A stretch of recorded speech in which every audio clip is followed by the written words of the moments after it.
Recibimos ahora al abogado y ex primer ministro, ministro de Justicia también, Juan Jiménez Mayor, quien se ha desempeñado varios años como embajador del Perú ante la OEA, precisamente, y ha luego asumido responsabilidades como funcionario de la OEA en la lucha contra la corrupción en Honduras. Señor Jiménez Mayor, muy buenas tardes. Gracias por estar acá con nosotros en Las Cosas Como Son. Encantado, Fernando. ¿Cómo son las cosas en la OEA? Cuéntenos usted la verdad y toda la verdad, puesto que hemos tomado conocimiento de que ha sido sancionado hoy el secretario general Luis Almagro. Sí, bueno, Almagro es un personaje controvertido. Sí. Eso no quiere decir... Creo que no lo defendió mucho usted cuando entró en conflicto en Honduras, ¿eh? Para nada, para nada. ¿No? Pero yo no quiero con esto deslegitimar lo que ha hecho el Consejo Permanente, porque son dos instituciones dentro de la OEA distintas, ¿no? De hecho, el Consejo Permanente está por encima del secretario general, y el secretario general es un mandatorio, digamos, de todos los países. Lo que ha sucedido el día de hoy es muy interesante. La Asociación de Personal de la OEA recibió una queja del exsecretario ejecutivo de la Comisión Interamericana de Derechos Humanos, cuyo contrato no fue prorrogado por una decisión del secretario general, pese a que el Pleno de la Comisión pidió su renovación, atendiendo a unas supuestas denuncias de acoso laboral del exsecretario ejecutivo de la Comisión. Que no eran reales. Que finalmente se ha comprobado que no eran reales. Y es más, la resolución que ha sido difundida el día de hoy señala que la inspectoría de la OEA y hay una oficina además del defensor de los funcionarios, el ombudsman, digamos, de la OEA, no son entidades imparciales y objetivas, sino que son controladas por el secretario general. Entonces, ahí podemos ver un poco el personaje que está, digamos, desde su posición. Va a tener que pedir disculpas al Almagro. Y entonces la resolución implica, entre otras cosas, una declaración del secretario general reivindicando la persona despedida arbitrariamente. Que es un personaje brasileño, Paulo Brau, fue secretario varios años, una personalidad, digamos, en la región en materia de derechos humanos. Imagínense el hecho de ser criticado por el secretario, secretario de la OEA. Fue una cosa muy delicada, ¿no? Bueno, entonces estamos en una mala situación para la credibilidad de Luis Almagro y las decisiones que él puede tomar. Entonces, lo importante de esto, Fernando, es que la misión que venga al Perú, que es una misión de los Estados miembros, no es una misión del secretario general. Bueno, pero ya sé, pero en fin... El secretario general podrá meter, digamos, de alguna manera sus narices en esto con el staff, porque toda misión viene... además con un staff, con un equipo de gente. Y con un presupuesto. ¿No? El día de ayer Estados Unidos ha hecho un aporte significativo al área de misiones de la OEA. No solamente para esta misión, sino en general. En general, pero lo que pasa es que las misiones de la OEA están ancladas dentro de la Secretaría de Asuntos Políticos, que ahora se llama pomposamente la Secretaría para el Fortalecimiento de la Democracia, ¿no? Y es ahí donde salen, por ejemplo, las misiones de observación electoral, con las misiones especiales, como la que teníamos en Honduras, o la misión que existe en Colombia, una misión de paz. Entonces, ahí estará el financiamiento para esta misión. Entiendo de que Estados Unidos, al haber hecho un aporte significativo, creo que ha sido como $5 millones, no sé, y hay los fondos, supongo yo, para esta misión, ¿no? 5 millones, me imagino que alcanzará para estar en el Perú no una semana. No creo que sean todo para el Perú. Son 3 embajadores que vienen, más algún personal administrativo. Yo no sé si vengan embajadores o puedan venir personalidades destacadas, ¿no? Yo creo que hay, y digamos en la vitrina de personalidades, hay gente muy destacada que podría venir a esta misión. José Miguel Insulza, por ejemplo, el expresidente Lagos, la propia expresidenta Bachelet, por hablar solamente de un país, pero tenemos en Colombia, en Brasil, en fin. En general, países vecinos. Sí, yo creo que... alguna susceptibilidad, ¿no? Sí, pero yo creo que, digamos, más allá de eso, creo que la importancia de esta misión va a estar enfocada en quiénes son los miembros. Sin duda. ¿Usted cree que hay garantías para la designación de esos miembros? ¿O estamos ante arbitrariedades posibles, como las que se está constatando que ha hecho Almagro cuando ha despedido al secretario brasileño? Bueno, lo que dice la resolución es que esta es una misión de Estados miembros. Es decir, que debería ser el Consejo Permanente el que designe esta misión. Bueno, y eso va a significar quiénes van a quiénes van a conformar esta misión. Yo aspiro que efectivamente los países tengan actividad en esto y no sea el secretario general el que ¿Cuándo determine es que sabremos quiénes conforman? Yo creo que es una noticia positiva el que se hayan conseguido los fondos, sí, que ya se tengan los fondos para la misión. Y eso va a depender mucho también de la velocidad que quiera imprimirle el propio gobierno, nuestro gobierno. ¿Por qué? ¿Qué puede hacer el gobierno? Digamos, la Organización de Estados Americanos es una organización de países sí, y sobre todo de gobiernos. Sí, sí, Entonces, quien tiene de alguna forma la relación para todo esto es el gobierno. Y el gobierno podrá decir, miren, no es el momento o aceleremos las cosas, ¿no? De alguna manera tiene, digamos, esta posibilidad, porque están ahí... Están en Washington. Tenemos un embajador allá, señor Fox. La Cancillería peruana, y yo creo que ha tenido un papel protagónico también acá, sobre todo en hablar con otras cancillerías, porque estamos en un escenario internacional bien interesante, digamos, para el gobierno, ¿no? La presencia de gobiernos de izquierda en la región, Chile, Argentina, Colombia, México, por hablar de países, digamos, fuertes, seguramente van a tener una influencia y van a tener seguramente algún tipo de apoyo por parte del gobierno. Pero fíjate, una cosa que yo quiero resaltar, que es que la resolución que emitió la OEA no pone para nada, en ningún momento, el nombre del presidente Castillo. Y yo creo que ahí ha habido un fracaso de los negociadores peruanos en esta resolución. Pero se habla sobre el gobierno peruano, sí, ¿no? pero hablan del gobierno sí, democráticamente elegido. Sí. Pero si tú comparas, por ejemplo, la resolución que se emitió en el 2004. En 2004 hubo un escenario muy parecido con Toledo, donde también se quería la vacancia.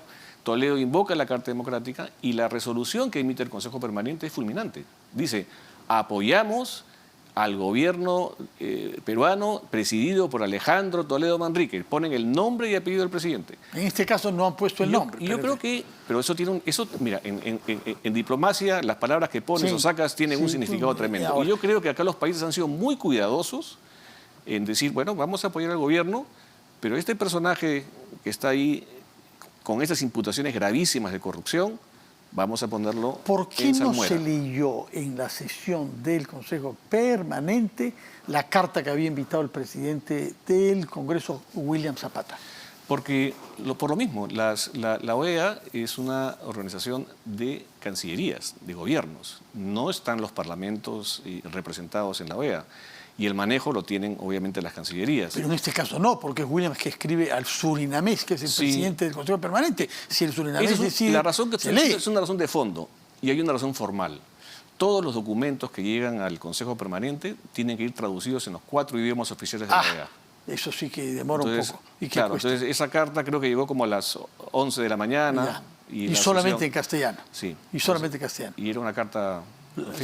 Una nota, ¿no? Larguita, sí. Larguita. Ahora bien, ¿qué relación tiene lo que hará esta misión de alto nivel con el informe hecho por el redactor para el Perú de la Comisión Interamericana? Bueno, yo creo que hay dos lecturas de esto. Yo hablaba con una experta ayer de la American University en Washington, quien me preguntaba cosas sobre Perú. Yo le decía, bueno, esto es lo que está pasando en mi país. ¿Qué le contestó? ¿Qué cosa es lo que está pasando? Aprovecho para preguntar, hagamos lo que pasa es esto, a raíz de tu pregunta, precisamente, a raíz de tu pregunta, porque había leído el informe de la Comisión Interamericana y notaba pues un acercamiento, una posición bastante cercana al gobierno. De la parte de la Comisión. De la parte de la Comisión. Y más que el gobierno del presidente Castillo. Y el escenario en realidad es distinto en el caso del Consejo Permanente. Por eso te comentaba que es muy sintomático que el Consejo no haya hecho mención al presidente Castillo. Al gobierno de Perú sí, porque es tautológico. O sea, la OEA nunca va a dejar de apoyar la democracia en los gobiernos. Eso, sin duda. Eso no lo puede... Y a los gobiernos elegidos que han sido reconocidos como tales por ella y con una misión de observación electoral, además. Correcto. Entonces, pero digamos, ¿apoyan al presidente Castillo o no lo apoyan al presidente Castillo? Entonces, bueno, frente a una demanda judicial no cabe sino apoyar que la demanda tenga su curso. Así es. Ahora, ¿qué curso puede tener la demanda? Ese es el problema que hemos hablado antes con el señor Quiroga. Retomo el tema. ¿Qué curso puede seguir esta demanda fiscal? Bueno, lo primero que hay que decir es que el Ministerio Público ha presentado una denuncia muy bien sustentada. Si uno revisa las cosas que a veces hacen los fiscales en el Perú... No. En este caso es la fiscal de la Nación. 375 páginas pero además, basadas en numerosos colaboradores eficaces, etcétera, ¿no? Pero además detallando roles, presencia, imputación concreta, pruebas en cada caso. O sea, yo pido a los peruanos que lean esa denuncia. Está en las redes, o sea, es posible hacerlo. Sin duda. Hay que tomarse su tiempo. Sí, pero digamos, estamos hablando del país y del futuro de todo el país. ¿Cómo podemos tener autoridades de este calibre? Y entonces, la fiscal ha cumplido su deber. La fiscal ha presentado una denuncia muy bien sustentada y corresponde al Congreso ver qué hacemos con esta denuncia. Vamos a impulsar la impunidad en el Perú, vamos a hacer que las cosas sigan como están sin tener ninguna consecuencia. No. Hay varias alternativas, ¿no es cierto? Desde los ortodoxos hasta los heterodoxos, digamos, que plantean esto de la inaplicación o la del suspensión. Artículo 117. Y los ortodoxos son los 7 jueces constitucionales. No, y los ortodoxos yo diría que son más bien los que plantean la posibilidad de que el 117 está cerrado para una acusación en este momento. Y entonces frente a eso tienes la reforma constitucional o tienes siempre la ruta de la vacancia, ¿no es cierto? Que es una ruta, bueno, pero eso parece, digamos, yo diría, parece difícil por el número de votos, ortodoxa, ¿no? Pero que es parte del problema que tenemos en el Perú, el problema de un Congreso que no tiene la posibilidad de acuerdo. Aquí llama usted en esta materia. Otra vía, tercera vía, porque hay la de la vacancia, hay el artículo 117 y la otra vía que es la reforma constitucional. ¿Qué hay que reformar para facilitar una salida de esta crisis? Es la ampliación de las causales del 117, que solamente son 4 en este momento, y posibilitar que se pueda acusar al presidente por otros delitos de crimen organizado. ¿A usted le parece que este Congreso puede hacer esa reforma constitucional? Lo puede hacer, por supuesto. Además, lo ha debido hacer hace mucho tiempo. El artículo 117 en particular. En particular. Porque ahí hace falta poner corrupción. Corrupción o, en general, evitar delitos gravísimos que el presidente pueda cometer. De acuerdo. Ahora bien, ¿cómo se hace esa reforma constitucional? ¿Cuántos votos hacen falta? Bueno, ahí hay que ver lo que dice el artículo 206 de la Constitución, que hay 2 mecanismos, ¿cierto? El mecanismo de las 2 legislaturas o el mecanismo de una legislatura y pasar un referendo. Yo creo que en el Perú tenemos la posibilidad de hacer las 2 cosas. Sí. ¿Cuánto tiempo tomaría si fueran 2 legislaturas? Son 2 legislaturas que hay que aprobar. Sería la que tenemos en este momento y esperar hasta el próximo año. Pero con frecuencia se han creado legislaturas. Sí, pero tienen que ser legislaturas ordinarias, ¿no? Digamos, no acelerarlos. O sea, lo que la Constitución plantea, los constituyentes plantearon que los mecanismos de reforma sean agravados, es decir, que no existe una posibilidad fácil de reformar la Constitución, porque la Constitución se hace para un tiempo largo, ¿no? Para un tiempo de permanencia y no para la coyuntura. Las constituciones no son para la coyuntura. Entonces, el proceso de reforma es una reforma de ley agravada, ¿no? ¿Este le parece a usted el único camino viable ahora? Porque, según tengo entendido, el 117 a usted no le parece que pueda ser interpretado de manera... Yo no digo que no. Yo no quiero, es más, yo no quiero entrar a discutir la opción que yo tenga sobre en particular. Lo que quiero decir es que los líderes políticos del país, los que están en este momento gobernando el Parlamento, ¿no es cierto? Y los que están fuera del Parlamento, pero que también son líderes políticos. Se les oye poco, se les oye poco. Es que esa es parte de la crisis. No están presentes en las soluciones de los problemas. No estamos Pero si los juristas no dan una solución que pueden hacer los políticos, a veces hablan y dicen enormidades. Les puedo citar varias. El problema es que la solución está en el Congreso, no está en otro lado. ¿Pero qué solución jurídica viable? La vacancia presidencial por incapacidad moral permanente es la salida más pero parece que sustentada. No se puede conseguir 87 pero votos. por eso están los líderes políticos. Para eso están los líderes políticos, para conducir, digamos, a su rebaño político en el Congreso. Bueno, yo lo que he escuchado entre los líderes esta mañana es el señor Guerra García decir que una salida posible sería aceptar que la señora Boluarte asuma la presidencia. Eso da la impresión que es un gesto hacia personas que podrían verse favorecidas Lo que pasa a que... votar en la vacancia, sabiendo que no es que se quiere sacar a Castillo para poner a alguien de un partido que no ganó las elecciones. Lo que pasa es que, o sea, yo creo que hay un punto de partida que es que no podemos promover la impunidad. Y entonces, tener un presidente que no ha sabido conducirse bajo el interés general, conforme lo dice el artículo 139 de la Constitución, es un hecho gravísimo y entonces, frente a una denuncia del Ministerio Público, el presidente tiene que ser destituido, ¿no? Invitado a renunciar, como ha hecho Monseñor Castillo, también, con poco éxito. Pero no lo va a hacer, no lo va a sí, hacer. Ya. Entonces, frente a eso, hay que buscar una salida. Bueno, repito, creo... hay que buscar, dice usted, pero ¿cuál es? Porque usted está acá no para preconizar que se busque, sino para darla. Sí. Ahora, yo creo que, digamos, considerando que viene esta misión de la OEA, ¿sí? La solución siempre tiene que ser constitucional y dentro del marco institucional del país, como ha sucedido en otros países como en Paraguay y en Brasil. Con Lugo, y con Dilma Rousseff. Con Lugo, por ejemplo, sí. El Congreso destituye a Lugo, hubo una sucesión presidencial, fue una misión de la OEA, se invocó la Carta Democrática. Sí. Y se quiso sancionar a Paraguay por esta decisión política institucional. A Lugo se le acusó, me parece recordar, relaciones con grupos terroristas, ¿no? Bueno, al margen de las motivaciones, porque hubo críticas, en fin, la misión no pudo determinar que hubo un quebrantamiento constitucional porque las instituciones funcionaron. Lo que tiene que hacer el Perú es lo mismo, buscar una solución constitucional. Pero regresamos a lo que le vengo preguntando. ¿Cuál es esa solución constitucional? Yo creo que la solución constitucional es la vacancia por incapacidad moral. Pero repito que eso supone negociar políticamente y ofrecer algo a algunos de los partidos de izquierda, que son 5, para eso están los políticos y los que tienen responsabilidad en este momento de tener poder y con ese poder asumir sus responsabilidades. Bueno, queda abierta la posibilidad de una reforma constitucional. Bien, es otra posibilidad. Dice usted que el problema es que va a tomar varios meses. Lo que pasa es que no podemos estar paralizados, tenemos 1 año y pico paralizados en el país. Entonces, paralizados me refiero de búsqueda de alternativas y soluciones.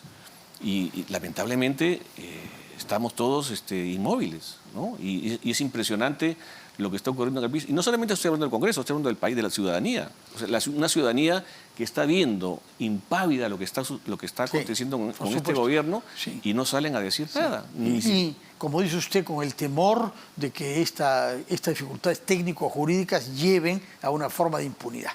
Correcto, y además lo que no queremos es que más adelante a través de resoluciones como podría ser una medida cautelar de la Comisión o medidas provisionales de la Corte Interamericana, terminemos reponiendo a un presidente corrupto. Yo espero que eso no se dé. Bueno, esperemos que no, señor Juan Jiménez Mayor. Muchas gracias por sus explicaciones y lo invitaremos cuando sepamos quiénes son los miembros de la Comisión de Alto Nivel para que nos diga si el perfil que tiene debe inspirarnos o no confianza. Encantado. Muchas gracias, Fernando. Muy buenas tardes. Vamos a hacer una pausa y retomamos las cosas como son.